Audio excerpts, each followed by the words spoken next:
So it's a pleasure to introduce you to our speaker for today, Dr. Dani Goldfarb. Thank you for that wonderful introduction with multiple multi-syllable words. What an honor it is to be here. Just this beautiful establishment doing so many innovative things that really need to happen in this world of dementia, and to be one of the first speakers here. I'm so excited. So we have till 11 a.m. I understand, which is great because usually I talk too fast, but I thought maybe, so I have a little more time than usual, and perhaps we can take questions all along the way if that's okay, instead of like saving them for the end. And so I frequently do this talk on like updates and the exciting advances we've had in Alzheimer's disease diagnosis and treatment. But for you today, I've added some additional content about what does this mean for care partners.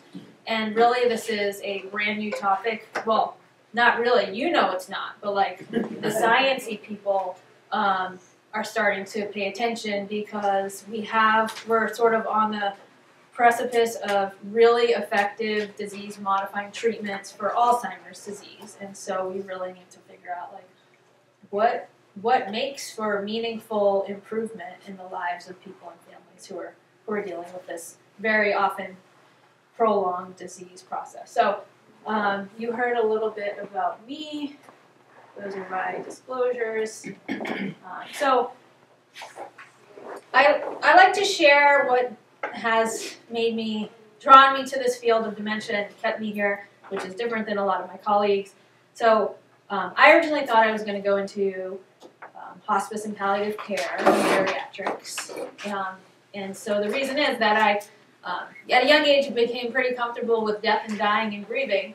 So when I was a teenager, my mom, who was a single parent, died of ovarian cancer, and I didn't really have a big support system otherwise and was going to college soon, so moved out of my house, and it was sort of like this really sharp severing from childhood to, grow up and then also grieve the loss of my mother, who was a great mom, and so I became very adept at grieving. And you all know like where I'm going with this, not everyone who I say this to does. So I realized just the profound impact on, of course, my identity, and there was a process of getting to a point of figuring out who I was in the world, my role, relationships, what I wanted with my life apart from her. And I ended up getting a job for the Hospice of the Valley Dementia Program right when it was starting out. It was being created by Jan Doherty, who many of you might know her, still one of my mentors and a friend. And so that was sort of random. Like I was like, hospice, death and dying, I'm all about it. And then there was this opening assisting to start this new innovative program because many of you may know that the hospice model historically has been focused on caring for people at the end of life who can communicate their needs, when they're dying. And we know that with individuals with dementia, usually they can't communicate their needs. And so how do we help them? And there really wasn't a focused effort on how to do that. And it takes, as you all know, really thinking differently about this and a lot of continuing education to figure out what is that really. You have to know the person to know how to help them, know about them and their life and their family, and you yourself that's trying to help them, you need to know yourself and what you're bringing to the interaction and adjust depending on what kind of energy you're bringing to the situation, and that's going to affect, of course, that person who's so sensitive, especially at the end of life, to your energy. And so I would see the interventions that they were doing, things like music therapy, pet therapy, massage therapy. These are things now that are standard mainstay, but we were at the beginning of that for the end of life with dementia. And so I would see, and in not having had anyone in my family yet with Alzheimer's or any other dementia, I would see how individuals would, you probably all know Mary Beth Gallagher, she's amazing. So I would see her go and, how she would approach someone who has maybe been like laying in their bed or not engaging with the world for days to weeks to maybe longer, and how the impact that could be had with like certain music or certain touch, and a person would start tapping their toe or doing something that everyone was like, oh my goodness, and that was like talk about like a massive statistically significant benefit, right? But we didn't still at the time it really wasn't clear like how do you measure that toe tapping, you know, is like so if we still are trying to figure this out. And of course Medicare isn't, you know, paying for music therapists and things yet, right? Are they? I wish they would. But that's I think on the horizon. So in any case, that's what got me into this field, and then I ended up going to med school at the U of A in the first class on the Phoenix campus, which was really cool, and that school is going well now. But I decided to do both neurology and psychiatry because when it comes to dementia, I felt like, I mean, there are a few standouts, but a lot of the doctors I was shadowing, like the neurologist missed something and the psychiatrist missed something, and so like I wanted to put it all together, the brain, mind, body, and spirit. So, so here I am. I've been at Banner for almost 5 years now, and I started out at Banner Alzheimer's Institute in Phoenix, and now I'm in Sun City at the sister organization, Banner Sun Health Research Institute. We got a true and false questionnaire, so I'd like a show of hands. I'm not going to call on you, but so Alzheimer's disease can be accurately diagnosed only after death with brain autopsy. Who says that's true? Everyone's going to need to raise their hand at some point. All right, good for you. Great, okay. All right, fantastic. Now, who thinks that's false? Okay, great. So today, the answer is false. However, 10 years ago, that was true. So you're all correct. You all get a prize. I don't know what the prize is, but maybe the pastries. So, so we now can diagnose Alzheimer's disease during life with either certain brain scans, certain cerebrospinal fluid testing, or through a lumbar puncture or spinal tap, or through blood-based biomarkers now. Do you have a question? I hadn't heard the blood. Yeah, so the blood has been being developed, and we're now moving toward that being 90% accuracy. How much accuracy? 90%. Yeah, so that's, so very few of these are yet covered by insurance, by Medicare, and so most of these are still only going through research, but that is probably going to change very soon, and I'll talk a little more about that. Now, just, I might use the word biomarker, and maybe you've heard more of that lately, but that just means that anything that we can measure objectively in the body and can be a marker of disease or health. And also we can look at biomarkers to track treatment response. And so in my field we use brain scans. Actually, a pointer would give I could use a pointer if you have that. Sorry. Sure. So we have brain scans, PET scans, MRI also, cerebrospinal fluid, and blood, which that's a weird way that they have that. I never noticed that before. And then, you know, of course, still neuropathology, looking at the brain at autopsy. Is technically the gold standard, but Thank you. Question. yes. Are you able to detect all forms of dementia through these? Great question. So the answer is no. That's what I But the kind of the major advancement that I'll talk about in a second with Alzheimer's was the amyloid PET scan. And so because we're now just recently able to accurately diagnose Alzheimer's, then we can, when that's not present, then we can say, okay, do they have Lewy body disease? Do they have frontotemporal lobar degeneration? So now you've got the right people and the right studies. And so there's, for Lewy body disease, we're close. So alpha-synuclein is the main biomarker that causes, it's in the Lewy bodies, and Lewy, L-E-W-Y, Dr. Lewy discovered Lewy body disease, but those Lewy bodies are in both Parkinson's and Lewy body dementia, and Parkinson's then in the deeper part of the brain for motor control, and Lewy body dementia, they start in the cortex, the other part, cognitive part. So no, but we are really close for alpha-synuclein, which is exciting. And then frontotemporal disease is, you know, much less common, so we're not as far along, but maybe with, you know, God bless Bruce Willis, like, there is a lot more attention suddenly, and I hope that we get a lot as a field to help people to have that. Thank you for that. So why did some people, oh, sorry. Yep. But the blood is just a new way to do it. Is it in your system all your life, or does it come The when changes you in the blood, yeah. start going down? I'm going to answer that momentarily. Thank you for queuing that up.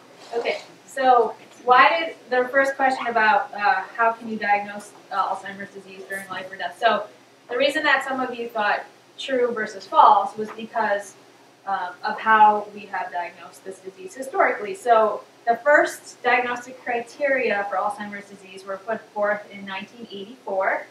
And that defined Alzheimer's as either definite, probable, or possible. So definite required the brain autopsy, and then probable and possible were based on just clinical symptoms. So a doctor, you'd go see, your person would go see their primary care doctor, and they'd have, dementia, and then they'd say, okay, that's Alzheimer's disease. So it was pretty, loose. And so it's, likely that many people were misdiagnosed with Alzheimer's disease, and I'll tell you a little bit more about that. And so in 1984, that's probably what your doctor looked like.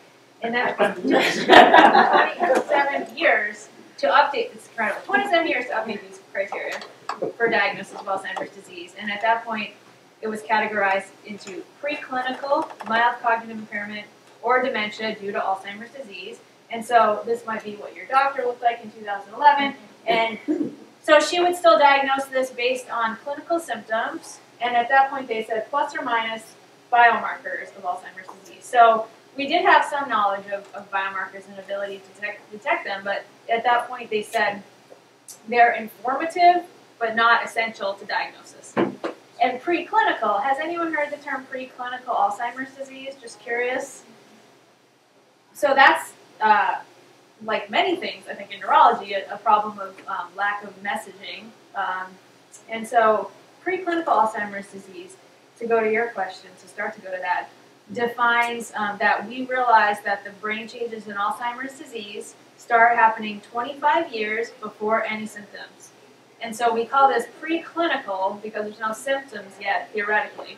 And so this is a long asymptomatic period that now is where the field is moving towards, when we need to diagnose and start treatment.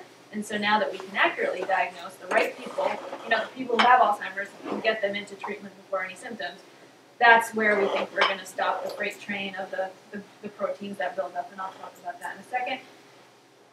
So we think about a totally different disease process that we get checked out for. So screen for cancers, right? So your doctor is going to do these yearly screenings, or maybe every few years for you get your mammogram, your colonoscopy, and different things to catch an asymptomatic cancer, a preclinical cancer, while it's not causing any symptoms, and then you'll get into treatment. And so that's what's happening in the field of Alzheimer's disease, and we're not too far off of that, it seems. So what kind of really changed our understanding and ability to diagnose Alzheimer's disease during life? It was about 10 years ago, or maybe 13, with amyloid PET scan. So PET scans are a kind of CAT scan where you get a tracer injected into your vein, and then it can identify certain things depending on what the tracer is. And so the scientists developed one to detect amyloid beta. And so amyloid beta is one of the the main markers of Alzheimer's disease, and that's what starts building up 25 years before any symptoms. We all have amyloid circulating in our brain, and it has something to do with cholesterol processing, but what happens is it starts folding incorrectly, and we don't know exactly what triggers that, but when it misfolds in the brain, it gets sticky and then forms plaques that form outside of the brain cells, and then ultimately over time can damage and kill the brain cells, especially when tau comes online, which I'll talk about that in a second. So in any case, so now we can start identifying whether someone has amyloid building up in their brain, and that just totally opened the door to our understanding of Alzheimer's disease. So we also could then, when we were tracking people yearly, and a lot of studies do this, they're called observational studies or longitudinal studies. So you come in once a year, maybe you're involved in some of these, like the longevity study or the brain and body donation program study at my site. We do a bunch of memory tests, mood tests, brain scans, different things, and then if we're doing amyloid PET scans every year, we can start to see, oh, well, this person now has dementia, and if we look back, we see where did the amyloid start building up and how did it progress, and so we learn that the amyloid starts to build up in the short-term memory centers of the brain, which makes sense, which are in the medial temporal lobes called the hippocampus, and that's where you store new information that's presented to you. So if your spouse is like, you have a, you're seeing your cardiologist tomorrow, that's where that would get stored, and then when later on, that can't be recalled because that area is damaged from the amyloid and the tau, and it's atrophied and shrunken, and so not working as well. So, go ahead. Yeah, you're talking about all the testing and all this stuff that we have to go through, but it still has to be approved by a doctor. Right. And so doctors, I found, my wife's had it for 13 years, is that they don't, they know it's going to get rejected by the. Right. So there is no way really to bypass that, right? I mean, you're saying, yeah, you can have a PET scan, Yeah. but if you pay for it yourself, Yeah. that's still about the only way that you can get it when you want it, when you person wants it. Okay. So this is changing as we speak with this field, and for example, the amyloid PET scan. So in order for your insurance company to pay for it, especially if you're Medicare age, CMS or Medicare has to decide that this test is going to improve care, decrease costs, change management, help better outcomes for people, right? And so currently underway is what we call a CED, Coverage with Evidence Development Program through Medicare, to look at the amyloid PET scan to see if they think it's worth paying for. And so I've been a part of those studies now. There was like a phase 1 and a phase 2 over the last 6 years, and during those periods when we were open to that, you could come in and say you had mild cognitive impairment. I could get the amyloid PET scan done. Medicare would pay for it. I would have to do like a pre and post survey that Medicare would get, and so they're aggregating all this information to see, did it change what I did and help the person and lead to them being on the right medications, maybe taking off the wrong medications, maybe referrals for things that could be contributing like sleep, and see a psychiatrist because the person has depression, maybe they have obstructive sleep apnea. Did I direct them to a clinical trial? Did I direct them to community resources, caregiver resources? So. But it's very tough to go to a doctor and you go and they said it's been rejected. Right. And then to go back and say, well, can you do something? Because some of the doctors you go to will say, okay, let me take it another step. But most of them, they're just so busy that they can't. Right. So and that's, I hear what you're saying, and it's great in the way they've done it. But like, who's going to help right now? Is what. Well, and, it's very frustrating. Yeah. When you find a doctor, because we had found a doctor that was fantastic. And then they left. Yeah, we loved her. Yeah. And she was fantastic. Yeah. And we've had other ones that are beyond, I mean, just. Right, yeah. So I tend to blame systems, and I think most doctors really want to help, and the systems are making it really hard. Yeah. There's so many people with Alzheimer's. So I can tell you that there is a kind of PET scan I can order.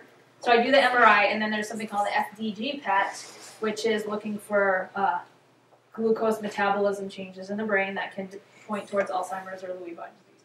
So that gets, half the time that gets rejected, and I have to go through a whole process. And then sometimes that still gets rejected, about half the time it goes through.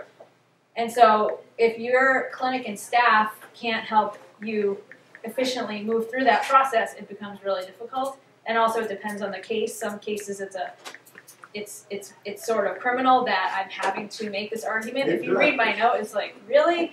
But it's, hoops to jump through. So there's no good answer. The system sucks, and I wish I was, we were in charge of it. But so I'm speaking to the future, which doesn't help today directly, but the hope is that you all this will elevate all of your understanding so that you can be a part of the solutions and change and advocate, especially from the lens of being a care partner. And so this field is changing dramatically, and this amyloid PET scan might be an option, say, in 3 years. that Medicare will pay for. So, yes. Okay, if you've been rejected because of one little minor thing, can you go back through our records for 6 years and help your research saying, if we could have done that 6 years ago, this person would have been here instead of there? No, I don't, so, I don't mean to be a Debbie Downer, but I think dementia care is so suboptimal that most healthcare providers don't know about like preclinical Alzheimer's disease. You know, they're like, and I'm trying to go out to primary care clinics and just say, hey, like let's all just get a little bit like get beyond we can only diagnose after death. Like that's what everybody thinks, right? That was 1984. Right. And also there's nothing you can do, like there's donepezil and that's it, and that's not true either. So so there's a lot, it's not, yeah, there's a lot of parts that are. So do we know from any of the studies, is it hereditary or not necessarily? So maybe I could get to that, but like maybe I could go through my presentation. Thank you for all the questions. So what else? So the amyloid PET, just once again. So this is an $8,000 scan. It's not even, you can't even, insurance will not cover it at this point. So I wouldn't even apply to insurance to cover it, except for that program I was talking about through Medicare. So, but we did, so we have learned like how the amyloid progresses through the brain and over time, and then the tau neurofibrillary tangle, so tau is the other protein major implicated in Alzheimer's disease. That starts to build up later and closer to the onset of symptoms. And then so we were able to look at, now we have a tau PET scan, so we can say, okay, where does the tau start? How does it relate with the amyloid over time and the symptoms the person's having? Really interesting thing we've also learned is about co-occurring pathology. So that is, that indicates that someone has Alzheimer's disease in their brain, but they also have something else. They also have Lewy body disease changes. They also have vascular disease. They also have something called TDP-43 building up. And so turns out about 40% of people with Alzheimer's disease in their brain also have Lewy body disease. People who have Lewy body disease is the primary brain abnormality. 70 to 90% have Alzheimer's disease changes also. So you can imagine, you know, people that are in Alzheimer's clinical trials, if half of them have Lewy body disease, well, maybe they're the ones that aren't responding as well to these certain treatments, and like they need to be in their own treatment pathway. And so once we have the alpha-synuclein validated biomarker, we can start using that in the Alzheimer's trials to determine that subgroup, how they're responding to the treatments. Alzheimer's mimics along the same vein. This is really interesting, I find. So we found that there are people who tend to be in their 80s and 90s that develop, say, mild dementia, very much memory predominant, short-term recall issues, always repeating the question, you know, but they don't progress the way Alzheimer's disease does, and they'll maybe have this clear mild dementia. I don't know if you know the mini mental state exam, MMSE. It's like 22 out of 30, and it like stays there for 15 years. And this maybe we used to call senile, or that was used for everything before. But so it turns out often these people have not Alzheimer's changes in the brain, not amyloid developing, but there's something called TDP-43. It's a protein. It builds up in the hippocampus as well, that short-term memory center, but it doesn't progress throughout the brain over time, and so that person just has that like deficit and kind of hangs in there the rest of their life. So when I had people come through, just so you know, I can't diagnose TDP-43 for denopathy in the clinic. It's only still in research, but I keep that on my radar if someone's really like stable over time. And so when there was this Medicare program to look at the amyloid PET scans, so some people came through and I was like, oh, this person has probable Alzheimer's disease. They're very bunch of memory predominant syndrome. They're healthy. They don't have a lot of other contributing factors. And then the amyloid PET scan was normal. And so I was like, wow. So you probably have this TDP-43, and so this is a really good, prognosis. Keep doing your lifestyle things. This is really hugely impactful for the people and families, but maybe in our ageist society, other people besides me, who's a big fan of, this group, would think like, well, who cares? Like they're 85, you know, like whatever. But no, it's huge, and this person could easily live like, 10 to 15 more years, and will not have to worry about, and their spouse doesn't have to think, this is going to march, in a certain direction. So we've also learned that there are people that have non-cognitive changes as the first symptom of Alzheimer's disease, namely neuropsychiatric symptoms such as depression, anxiety, agitation, psychosis, irritability. It's new onset in late life. There's no triggers. So you're like 60 years old and suddenly you're becoming anxious. You're like, there's no reason to be anxious. That's never been me, or my partner's never been anxious. Why are they getting anxious? Well, it could be because they have Alzheimer's changes building up in their brains. So there's other reasons that you can become anxious too, but I would say this is something that neurologists aren't generally asking about. So there's probably more people that this is actually the first symptom of their Alzheimer's disease is a mood change. And so if you know anyone who has that with no provoking factors like no new life stressors, I would recommend they get for an evaluation. And then so amyloid PET has then helped with our development of other biomarkers like blood-based biomarkers, and we use this routinely now in our Alzheimer's clinical trials to track the treatment response, so often seeing if we're normalizing the beta amyloid levels. So this is just some pretty pictures of things we're doing. Lumbar puncture. Well, that guy's like, he's like 18, but so that's not what it looks like when I do it. But I do these lumbar punctures all the time, and anyone who's afraid of them, like, talk to me, because that spinal fluid, you can learn so much about the brain because it's actually touching the brain.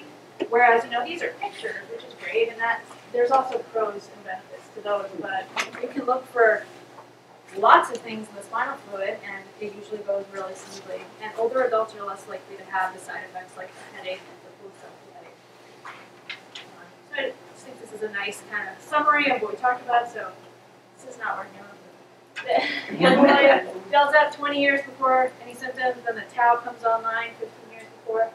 Then 10 to 5 years before, this is neurodegeneration is apparent. So in an MRI, that's where we can see shrinkage in those short-term memory centers, the hippocampus. And that's a non-specific biomarker of Alzheimer's disease, which means, what that means is that if you're telling your doctor you're having memory loss, and they're not wanting to see your brain, and they're just telling you you have dementia or something, then they're really missing the boat, okay? And so when you go to your doctor and you're like, I have a sore knee, and are they just like, okay, that's pain, take some Advil, whatever, Tylenol, okay, like you would just, like, you'd go see another doctor, right? Like this, what is it with this joker? So if you have memory loss, if you have cognitive change, you need to look at your brain, so you got to get an MRI ideally, or CAT scan is inferior but still acceptable sometimes. So the accuracy, we kind of alluded to this, but if I diagnose Alzheimer's disease in someone with just like the history, physical, and maybe a brain scan, I'm wrong about a quarter of the time, and so it's probably, it's one of these TDP-43, Lewy body disease, other things, maybe no neurodegenerative disease, maybe they have untreated obstructive sleep apnea, maybe they have depression, maybe they have thyroid issues or something. So, so we have, that's a, significant rate of inaccuracy with that diagnosis, so we need to add these biomarkers. Now, I probably don't need to tell you the statistics, but 6.5 million Americans are living with dementia, 2/3 of them are women, this is going to go up to 13 million by 2050, and of course in Arizona is one of the fastest increasing rates of dementia diagnosis, understandably. We talked about the amyloid and the tau, but this is the hippocampus here. This is a cut this way if I sliced your brain that way. And so this is what it should look like, this normal volume, and so you see it shrunken. And so when your person is like, what was that? When is my, that's why. It just, there's nowhere for it to stick, to encode and store, to then be pulled out later. But I think you probably here all know this, but it's like, the people who aren't here that need to hear this, so when they're complaining, like, why do you keep asking me the same question? Like, it's helpful to see the person's brain on imaging. I always show it when people come in. Do you all, maybe I'll just go through this so we're on the same page. So we have these vague terms we still use to describe the clinical syndrome level of cognitive impairment. So there's mild cognitive impairment or dementia. So mild cognitive impairment or MCI means more trouble with one's thinking than I'd expect for your age, but you're still functioning independently. And then dementia is the progression of that where you're not functioning independently. And then it's usually categorized into mild, moderate, or severe, and that's based on the degree of functional impairment. So mild would be needing help with some higher level tasks like med management, bill paying, and then moderate's going to be needing more help kind of, well, sorting through, making sure, like driving wouldn't be possible, the complexities of driving, and then severe is when there needs to be help with the self-care tasks, for example, getting clothes laid out, bathing, reminders to eat, things like that. So I think one of the most important things as a clinician is to categorize that level of dementia because that really guides my treatment approach, my counseling. It is very unique what each person and family, where they're at and what they need in terms of counseling. You know, because some people, their person's very impulsive and they're just going to leave the house and they're going, might get into a jam or really want to drive and it's really unsafe. But then there's some people that are sort of docile and will just do what their spouse says, and like if they told them not to use the stove, they're not going to use the stove. So so there's different things that we need to counsel on depending on the individual, which makes me love the field because it's always changing and interesting. But it can be, you can't have any cookie cutter approach, which doesn't at all fit in with our healthcare system, right? So are you going to ask a question? Okay. So common question: what is dementia versus Alzheimer's disease? So dementia is just that broad, vague term that I just mentioned, trouble with your thinking that affects your daily function. And Alzheimer's disease is the most common cause. It's the primary cause in 60 to 70% of people with dementia. Then, we tend to think about, Alzheimer's, it's memory predominant, but there's so many other areas of thinking that this can affect, and even as the first symptom. So language, visual, spatial skills, executive function, reasoning, processing speed, gait, motor dysfunction, which tend to be more common as an early feature of Lewy body disease, reasoning, judgment, personality, mood. And then if you come in for a visit, which I'm sure a lot of you have gone through this with your person, but I'll ask so many questions to get to know you and hear about your symptoms and how things have evolved over time, and some things that might be contributing, like sleep and mood and alcohol use. And then I'll do a neurologic exam, really to look for those features of Lewy body disease, which is similar to Parkinson's disease in the clinical symptoms, which include tremor, stiffness, gait impairment, shuffling, incoordination. And then I'll do some bedside testing of thinking, basic labs to rule out, say, a B12 deficiency, and brain scan, like I mentioned, and then there's something called a neuropsychological evaluation. Did anyone, their person have a neuropsychological evaluation? No? Okay, yeah. Yeah, so that's really helpful. It's like 3-hour-long battery of tests. That's another thing that insurance companies that I have found really, why do they really need it? Why it happened? It isn't. I understand what you're saying. Yeah. I think there's a lot of projects. You go for those testing like that, the insurance company just says, I'm not going to do it. This one we don't get pushback on, but also insurance company sees my area of expertise, so that's going through, but maybe a primary care gets more pushback for that. But the thing is, it's really good, and especially early on, to do this, especially for people who are highly educated, because these basic tests that are done in primary care clinic are so easy for some people, and they're going to score normally until they're into the moderate dementia stages, and that, especially if they're good verbally and have good social skills. I'm sure we all know these people. It's like you have no idea that they're really they have moderate dementia because they know how to be funny and have the good responses, and so this will really get underneath that, and it's so important to have. It's much more objective and comprehensive. And then so the biomarker testing that we talked about, the only thing that's covered by insurance or this, and that's variable, the FDG PET scan, so that looks for the energy usage in the brain, and then the CSF, the spinal fluid. Alzheimer's panel is often covered by insurance, and that I can look for the amyloid and the tau, so that's highly accurate, like in the low 90% accurate, and more and more people are open to doing this because there are more promising things on the horizon and the benefits of having an accurate diagnosis. And I think that's where a lot of doctors don't know how to convey, like, well, what does it matter, like what the cause is, right? But it does. So this is an example of the spinal fluid Alzheimer's specialty panel results that I'll get. And so this is the amyloid level, the tau level. Well, total tau is a non-specific marker of neurodegeneration, p-tau, phosphorylated tau is specific to Alzheimer's disease. And then there's this ratio that gets plotted here. And so this quarter is not consistent with Alzheimer's disease. This is, and this is sort of indeterminate, which unfortunately things do fall in there sometimes. So this person, based on the clinical syndrome of this patient, this fit with my prediction that this person doesn't have Alzheimer's disease, and that's really, of course, meaningful to have that level of accuracy. With all these more accurate and validated biomarkers, we're moving away from a clinical diagnosis to a biologic diagnosis. And again, that's sort of the cancer field, has biologic diagnoses of disease that drive people into the treatments that they go into, and it's very personalized and precise. So that's where we're moving. We're about 50 years behind the cancer field. But this is just a nice graph that people show a lot in this field. So the x-axis is the cognitive status. So we have cognitively normal over time, mild cognitive impairment, and then dementia. And then the y-axis is the biomarker, the magnitude of change.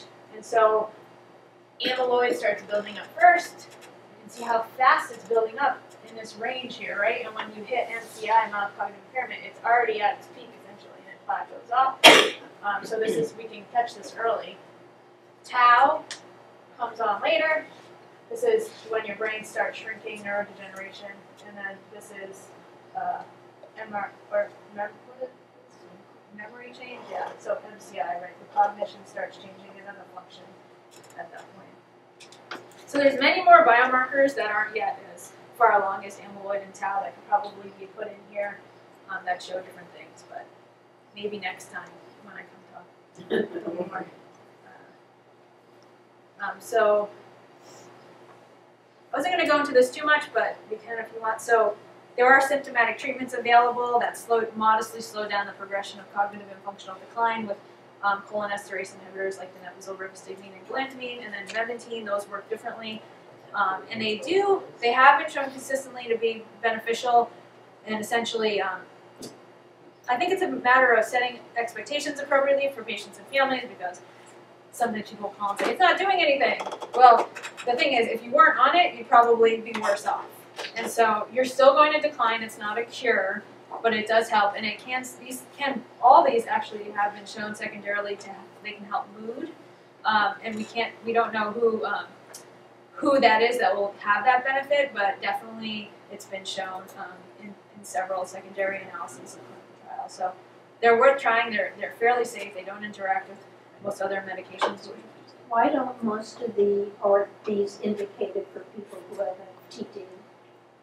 So that's a good question. So there's been why aren't these indicated in people with frontotemporal dementia? So with cholinesterase inhibitors, there were some studies, some case reports that they triggered negative effects like psychosis. And so that sort of scared people to use these, because some people who have FTD have the behavioral variant, so you're definitely not going to want to cause psychosis. The mechanism of action of cholinesterase inhibitors is to increase something called acetylcholine in the brain that's deficient in Alzheimer's disease and Lewy body disease, but it's not deficient in frontotemporal dementia. So the thing is, these work on neural pathways, and they're not specific for Alzheimer's. It's not like it's an amyloid attacking treatment. So it's likely that people who are older who have FTD, which that's not common, but could benefit from that neural pathway strengthening. And so most people with FTD tend to be younger, and so they probably wouldn't benefit from this. But it's not unreasonable to try it. You have to have a doctor, a good rapport, and like I would have to trust that the care partner would call me immediately if there was a negative reaction to it. So I think at this point we just don't know enough. Well, it's hard when you only get to see the neurologist once every 6 months, and Yeah. every other visit is with the PA, and Right. not the neurologist. So And it's then not like you get very much support anyhow. You're kind of just left Yeah. on your own after your diagnosis. Question about that. So we were prescribed Memantine by a neurologist, but then another doctor said he's too far along for it. The Memantine should have been maybe prescribed earlier. Is there a timing factor of when medication should be given? Cholinesterase inhibitors are indicated for any stage of dementia. Memantine is indicated for moderate to severe dementia, so not mild. So that's not correct what you were told. Yeah. Your person was in the perfect stage to get Memantine. I actually even sometimes started in pretty late in the disease, and I've seen that people who are more severe tend to have the mood benefit. They tend to chill out a little. Nice. And we don't know why, but so that unfortunately is not. Okay, so I have Memantine at home still. You don't need to be talking to another doctor, see if we can take it. I think that a lot of doctors they fall into this like ageist society. What's the point? These don't do anything. Like, Yeah. and I mean, I'm obviously biased and way on the other side, but it's worth trying. They're safe. There's My wife has been on about 7 years, 8 years. It really did do its job. I didn't think it was going to help at all. Well, that's great that you had that experience. Often what happens is you only notice a change when someone stops it, and then they do have a decline sometimes abruptly, and then sometimes the family calls back and they're like, "Oh, we actually want to go back on that." You guys.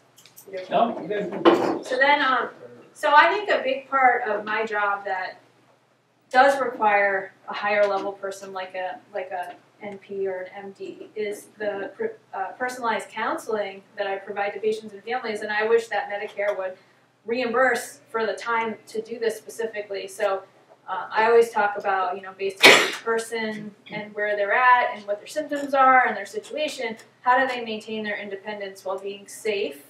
And so we go through, I have kind of a standard thing I go through, and maybe some additional items, med management, bill paying, and driving. And so I do talk about this every visit, and I normalize it, like, we're going to keep talking about your driving, I'm not going to wait till there's a crisis, and then tell you can't drive.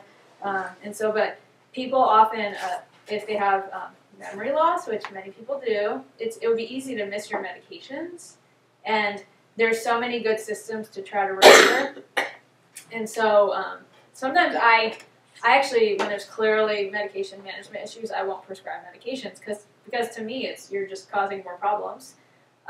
So then bill paying is another one, could cause major repercussions if there's errors. And so we just talk about adapting the system. Like if that person with dementia always manage the bills, we say, okay, can, allowing the spouse to be involved, sharing the responsibility, that usually goes over okay. And then driving, talking about that we're all going to have to retire from driving if we live long enough, and most of us, anyway, 95% of us, and we don't as a society want to talk about that or think about that, and we also don't have the infrastructure to support people who have to stop driving, as some other countries are better about that, but I go through, this is why, even though you've never got a ticket or an accident, that doesn't predict future driving issues, and it's often when crises happen, bad things happen, it's like this, just like in any major safety thing that occurs in, say, industry, it's like this wild constellation of things that occurred on that day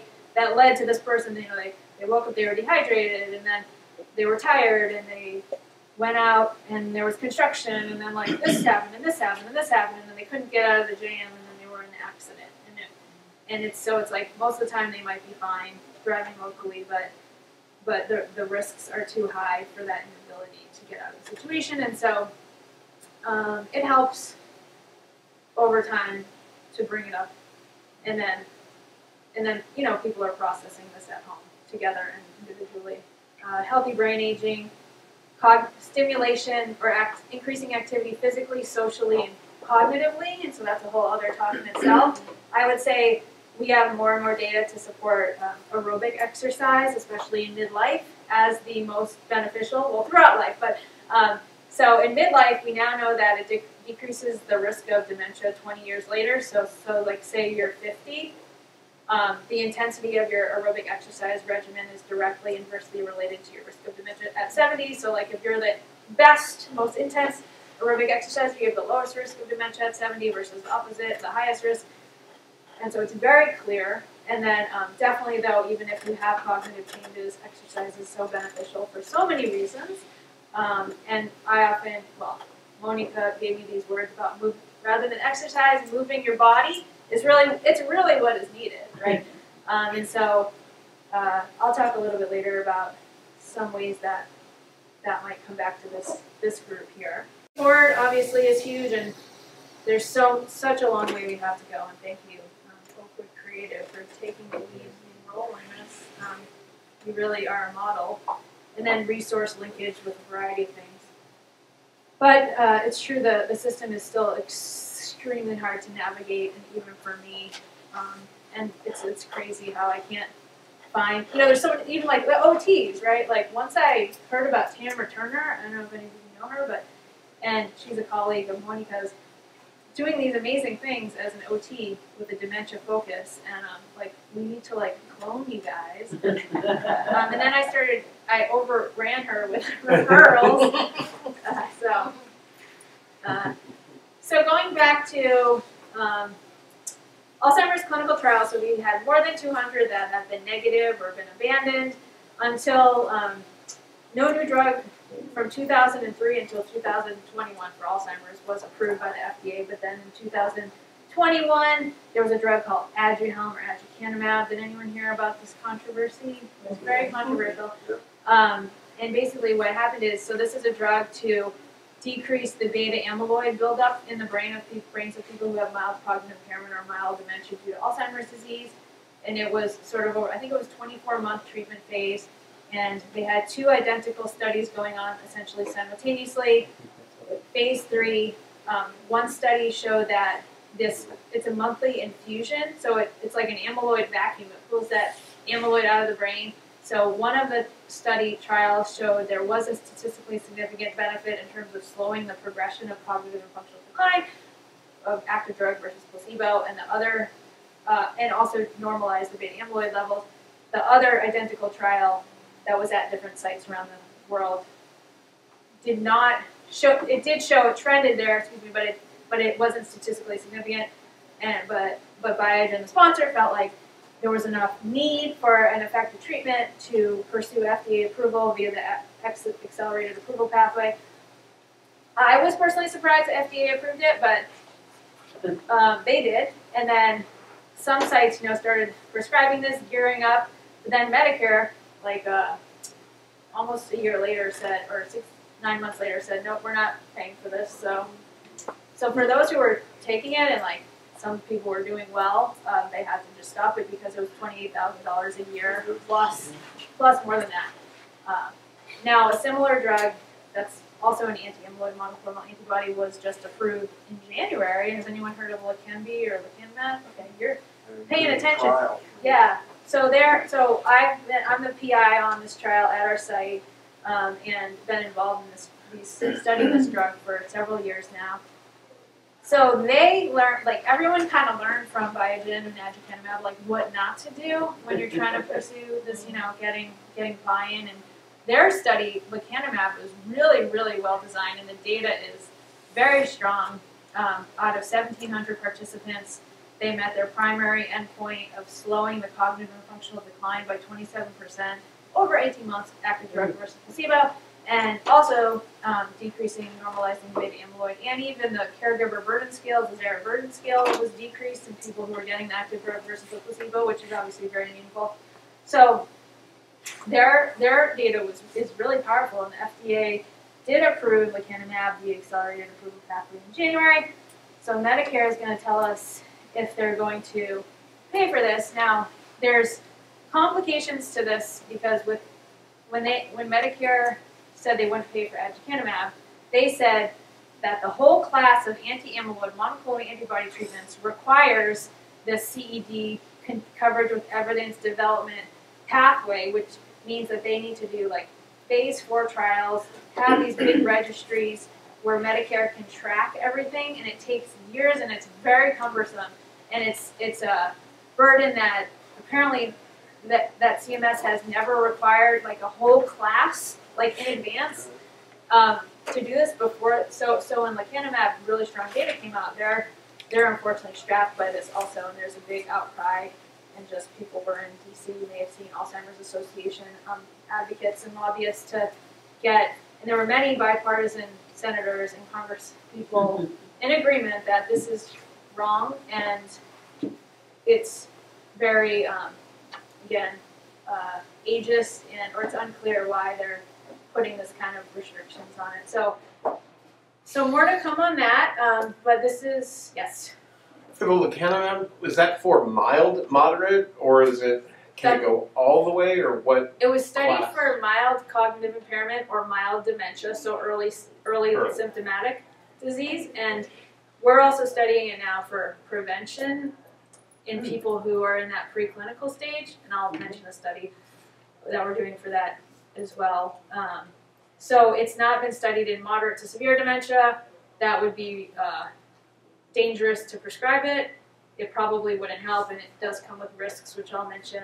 So it probably, if it does get covered by Medicare, you can imagine doctors will prescribe it to people who are too advanced for it, and it's that's scary, but that's just the fact. Because it could be a moneymaker because it's an infusion in a monoclonal antibody, and so there needs to be better systems that are created. Unfortunately, I can say this because I am. Tend to just quietly sit in their room and talk about how smart they are, and not really stand up for their patients and families and have a real world perspective on things. And so, yeah.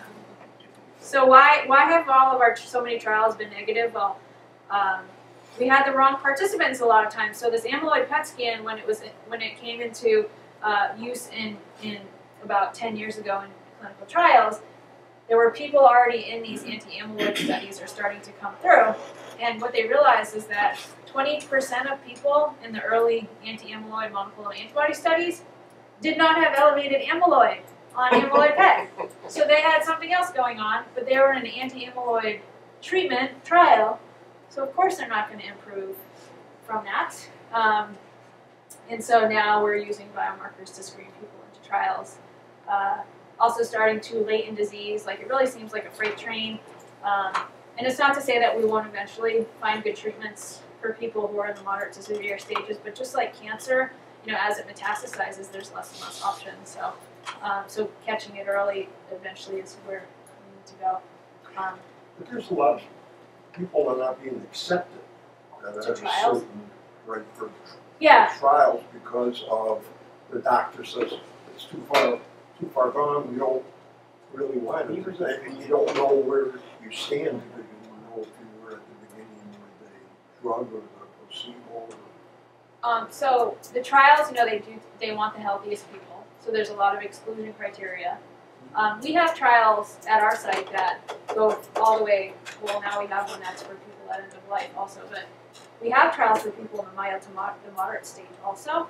So that's who they want. They don't want the mild cognitive impairment. And so I think this is also shows a lack of good marketing of what's available. But it's very frustrating because when you go to your neurologist, they just, I think they've kind of written her off. So, don't tell anyone I'm saying this, but general neurologists don't necessarily have a lot of expertise in Alzheimer's disease or dementia. They're seeing epilepsy, migraine, MS, everything. And so, and if you can tell, I do a lot of counseling, and I find like that very meaningful, and I enjoy it. But like a neurologist who's like, like here's your migraine med, I'll see you. Yeah, right. So I think that's part of the problem. Like they just don't know, they're not up on everything, and then there's not enough memory subspecialists. So then this is where there's trying to be a more primary care support of like educating primary care docs who are obviously way too busy too. So it's really, I think, with 6.5 million Americans having dementia, like we really need to create a new workforce, and that's what like some of what I think they're doing here. I also think people have to be more aggressive. Advocate for themselves. Advocate for Yeah. your person. I mean, you're the only one that's going to do it. It takes a lot of guts to go to 4 or 5 doctors and all saying the same thing. Yeah, no, you're right. Especially if there's atypical symptoms, like, or the person is so like high functioning that they're scoring normally, but it's like that something's going on. Yeah, no, you're right. There's a law in Massachusetts right to a dementia diagnosis, so doctors are obligated to give that. That might spread. I wonder if you don't test on all of these tests. Our situation is the doctor says he should be here, here, here, but he's here. And He gets a 13 out of 30, and he's highly functional. I would fail one of those tests that they did over the So computer the other day. They said spell world backwards. Yeah. Well, I would have to write it down because I've been backwards all my life and everything. No, you can't write it down and then drawing. He's very precise drawing. Well, he wanted it just so, and well, you failed. Yeah. Not fair. He scored very Is low. MMSE the type of thing that they're going to give all the time and say this is one of the big criteria? Well, I think years ago that's what it was. Yeah. It really looked at MMSE. That's what they really looked It's at. still pretty standard, but it doesn't. It's good for identifying more Alzheimer's type of pattern, but not Lewy body disease and other things. So it's very much about orientation. 10 questions are like, what's the date? What's the year? And I'm always like, if you're retired for 20 years, like, do you really care what the date is? You live in Phoenix, like, do you really know seasons? Spring's like 2 weeks old. So no, I mean this is where this is okay. I think it's so important to know the person who's sitting in front of you, right? So I start by asking, where were you born and raised? And then I ask so many questions, and sometimes they're like, wow, she's really nosy. But then I can, I'm like, your cognitive testing like showed this. Like, would you have been able to draw a cube, or are you someone that like couldn't copy a cube like ever? And so like I ask these questions, but like first, like we don't have time, and also I think doctors and healthcare providers are now also dehumanized, and so they can't look for the humanity in other people. I'm sorry to say. So this is part of the problem. I'm lucky to have more time to do this at my site, but most people don't. So to advocate for your own humanity is That's the word. is needed. So are you taking new patients? Yeah, we are. I'll talk about that. So these are just, so this anti-amyloid monoclonal antibodies is the farthest along in the treatments, and we talked about what that does, clears the amyloid, and then thereby thought to slow down the progression of the cognitive changes. There's many under investigation for mild cognitive impairment and mild Alzheimer's dementia. We're doing all these studies. This one just had negative readout. The asymptomatic preclinical studies, these are all being studied in solanezumab. Unfortunately, solanezumab, A4 just read out, is negative for preclinical for slowing down progression of cognitive and functional decline. But lecanemab, this is the one that was approved. So that's one we're still studying and through something called the AHEAD trial, which I'll mention in a second. This was the whole aducanumab saga, which we went through, and then I talked about lecanemab. 27% slowing of cognitive and functional declines over 18 months compared to placebo, and then these other secondary benefits for meeting endpoints. And then so ARIA, I'll talk about that. So that's the major concerning side effect that happens with this whole class of drugs. So when you pull out the beta amyloid in the brain, sometimes it's surrounding blood vessels, and then so as it's coming out, the blood vessels get destabilized and there can be hemorrhages, microbleeds, or fluid shifts. And so the white areas are the edema or swelling, and then the little black dots, those are microbleeds. And so this is something that we have learned to identify early while it's still asymptomatic by doing frequent MRIs at the beginning of all these treatment trials. And then if someone develops ARIA, what we do is then we have more frequent MRIs and we keep really close tabs on them.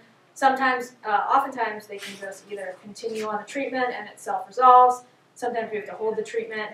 And technically I don't know if it's drug versus placebo, but if they're having ARIA, there is some spontaneous ARIA that can happen in older adults, but you kind of know. So you can hold it and then resume it, and a lot of times it doesn't build back up again. Sometimes it does continue to grow, and then a person has to come out of the trial, out of the treatment phase, which is usually very devastating for them. But I see it as like a high reward, high risk proposition, and if you have mild cognitive impairment, and this might keep you in that phase for 2 additional years, and you can trust that you're going to have close monitoring of this, many people would be willing to accept this. And maybe some won't, and that's a personal decision. And so I didn't leave that much time, but this is, I think, in my new content, thinking about this group. So a lot of how we decide if these treatments work, what we measure has been guided by, through clinical trials, by regulatory and registration requirements. So with a major focus on looking at the cognitive changes over time or benefits and the functional changes. But what really matters to patients and people with dementia and families, like what is clinically meaningful? And this was a big, this term, clinical meaningfulness, with respect to Alzheimer's, blew up when aducanumab was approved, and the big thing was a lot of other healthcare providers are saying, great, like this scale, the clinical dementia rating scale showed a 27, benefit, but what does that really mean for the person? Is it really worth it?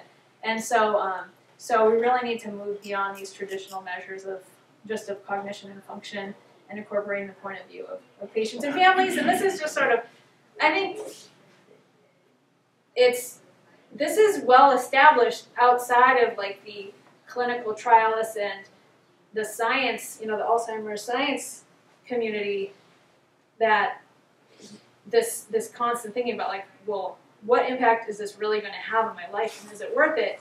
And thinking about goals really change. They're so individualized, what a specific person or family wants, and they change over the disease process. So you're going to have the disease maybe for 10 years, and so early on you're more focused on staying active, maybe at work or other things, and then as disease progresses, especially toward the end, it becomes higher cost, higher burden, and it's going to change what's important to you. So coming up with ways to measure that can then translate and guide care and reimbursement is really challenging, but really, really needed in this field. And I think about, personally, I think this whole concept of grief and loss and identity changing, for me, I think that's one of the primary things that needs to come out for each individual, like what's going to help the person with dementia and the care partner maintain their identities individually and as a dyad, or in a relationship. Sure. Answer his question, is it hereditary? Oh, sure. So there is one genetic risk factor that's been identified for most of Alzheimer's. Well, I'll just mention early onset Alzheimer's, when people start having symptoms in their 40s and 50s. That could be a whole other issue than autosomal dominant Alzheimer's disease, and those are pretty rare. So that's like presenilin 1, presenilin 2, amyloid precursor protein, but really rare. So otherwise, ApoE4 gene is the risk gene that if you're a carrier, if you have 1 or 2 copies, it slightly increases the risk of developing Alzheimer's disease during life. So if you have 1 copy, you have a 15% higher chance than average. If you have 2 copies, or both copies, so homozygote, you have a 35% higher chance of developing Alzheimer's disease during life. So clearly not a definite thing. And also, if you don't have a copy, there is still definitely a risk. There's 3 possible ApoE genes you can get from each parent, an ApoE 2, a 3, or a 4. So there's 6 possible combinations, and so it's the 4 that's the higher risk. If you have a 2, it's actually protective, and so you have a lower chance. But so slightly helpful, but not completely. Like changes things, and it is relevant though for these, this is important for these treatments, the anti-amyloid treatments, because people who are carriers of APOE4 have a higher chance of that side effect of the ARIA. So as a prescriber in the future, I'm going to want to know if the person is an APOE4 carrier. Yeah. So is getting tested for that covered by insurance? No. So you just go No. by family history, Well, grandma, mom, and If lecanemab is approved, if lecanemab is approved, then I can prescribe it. Then Medicare will have to cover it. I'm sorry, could you repeat that? If lecanemab is paid for by Medicare, then I can prescribe it.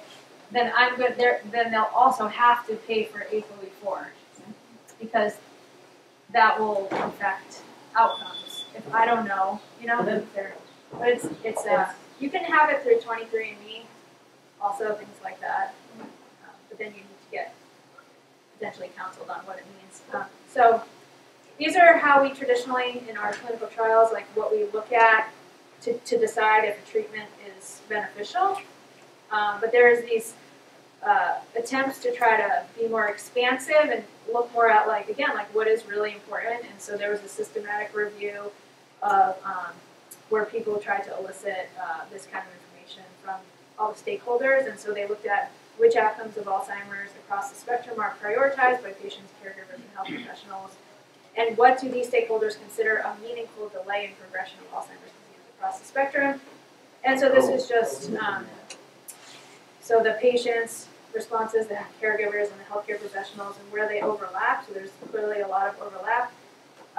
And the darker ones were the most frequently found, and those are on the side there.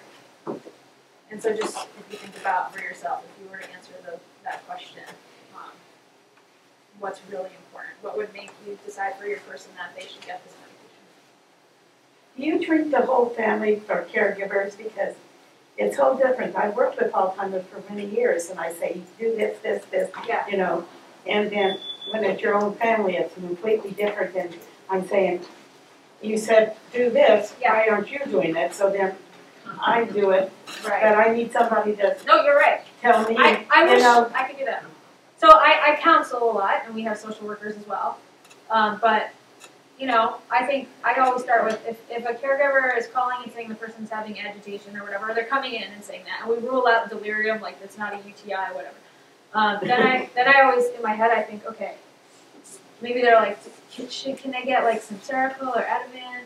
And then in my head I'm like, okay, who needs the Ativan right now? Is it the patient? Is it the caregiver? Or is it me? Is it me? Because I'm like, or like if you think about a provider in a facility who's like, they're calling, they're like, so-and-so is like getting upset, and then given this, and it's like, well, that doctor needed the Ativan right then. Because they probably don't. They usually don't need something, right? It's like we disagree on that. He'll take a medicine and I'll say, no, you have to prove why that we have to take that medicine.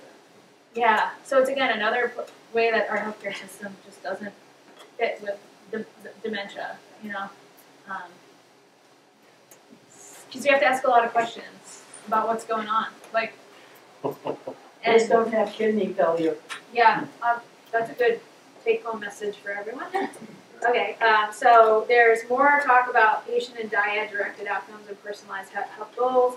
I thought this was a cool study out of UCLA where they had dyads, 101, and they had people set their own specific goals, and then were really nuanced about what showed like well, I'll show you examples. So they would set a goal, like I just used this one for caregiver support.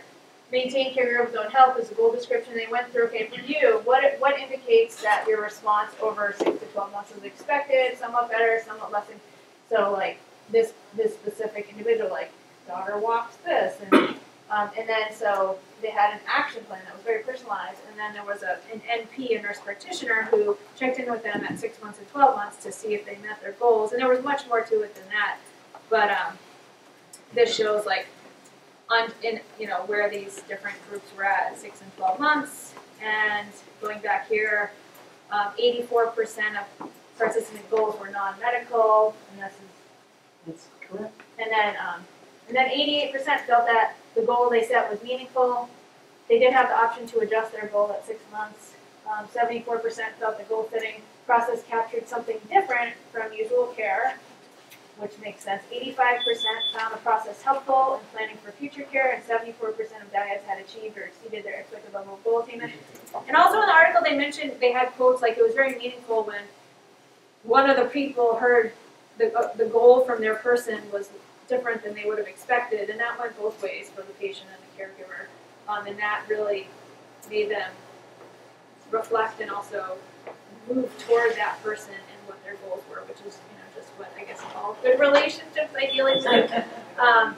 And then, so just with more effective Alzheimer's treatments, so we're gonna people are gonna be living longer with the disease, and maybe they're gonna be more time at this, like in the near future, more time in the early stage. And I think we need to really think hard about that. Like, is that really, like, what are the pros and cons of that for everyone involved? You know, it really depends on the individual. Will dementia stigma lessen as there's an effective treatment? Like, will people be like, okay, I'm going to go ask my doctor. I want to know, do I have Alzheimer's? Because there's a treatment. And I believe that will happen. How will we care for possibly many more dyads beyond medication and traditional medical care?